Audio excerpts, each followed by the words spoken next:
बेहतर नहीं होता है, लेकिन इन 9 कलमों की भावना करने से भीतर में नए कारण मूल से बदल जाते हैं और जबरदस्त अंतर शांति का अनुभव होता है। अन्य के दोषों को देखना बंद हो जाता है, जो परम शांति प्रदान करने का परम कारण बन जाता है। और उसमें भी कईयों ने तो पूर्व में 9 कलमों जैसी ही कुछ भावना की थी, जो आज के इस अनुसंधान में परिणमित होकर तुरंत ही वर्तमान वर्तन में चरितार्थ हो जाती है।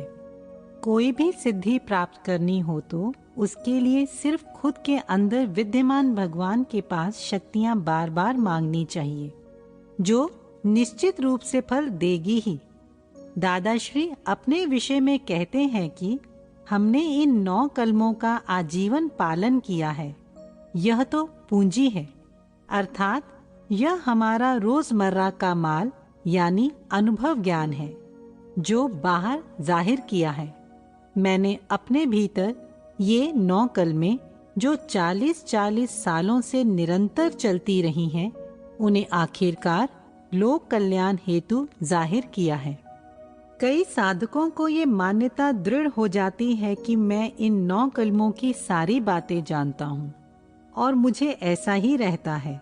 मगर उनसे पूछें कि आपके द्वारा किसी को दुख होता है क्या?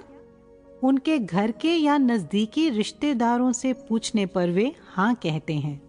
उसका अर्थ यही होता है कि वे सही मायनों में नहीं समझे हैं। ऐसा समझा हुआ काम नहीं आता है। असल में तो ज्ञानी पुरुष ने अपने जीवन में जो सिद्ध किया हो, वही अनुभव गम्य वाणी के द्वारा प्रदान किया गया हो, तभी क्रियाकारी होता है। अर्थात वह भावना ज्ञानी पुरुष द्वारा दी गई डिजाइन अर्थात योजना के अनुसार होनी चाहिए, तभी काम देंगी और मोक्ष मार्ग पर तेजी से प्रगति कराएंगी और अंततः ऐसा परिणाम दिलाएंगी कि खुद से किसी भी जीव को किंचित मात्र दुख नहीं होगा। इतना ही नहीं, लेकिन 9 कलमों की प्रतिदिन भावना करने पर कितने ही दोष धुल जाते हैं और हम मोक्ष मार्ग पर आगे बढ़ पाते हैं। डॉक्टर नीरूबेन अमीन के जय सच्चिदानंद। दादा भगवान कथित पुस्तक भावना से सुधरें जन्मों जन्म। 9 कलमें सार सभी शास्त्रों का, उससे टूटे अंतराय तमाम। मैं आपको एक पुस्तक पढ़ने के लिए देता हूं। बड़ी पुस्तक नहीं, एक छोटी सी। उसे पढ़ना जरा, यूं ही। ठीक है दादाजी। एक बार इसे पढ़ लेना, पूरी पढ़ लो। यह दवाई दे रहा हूं, यह पढ़ने की दवाई है। यह जो 9 कलमे हैं, इन्हें सिर्फ पढ़ना ही है। यह कुछ करने की दवाई नहीं है। बाकी आप जो करते हो वह सब ठीक है, लेकिन यह तो भावना करने की दवाई है।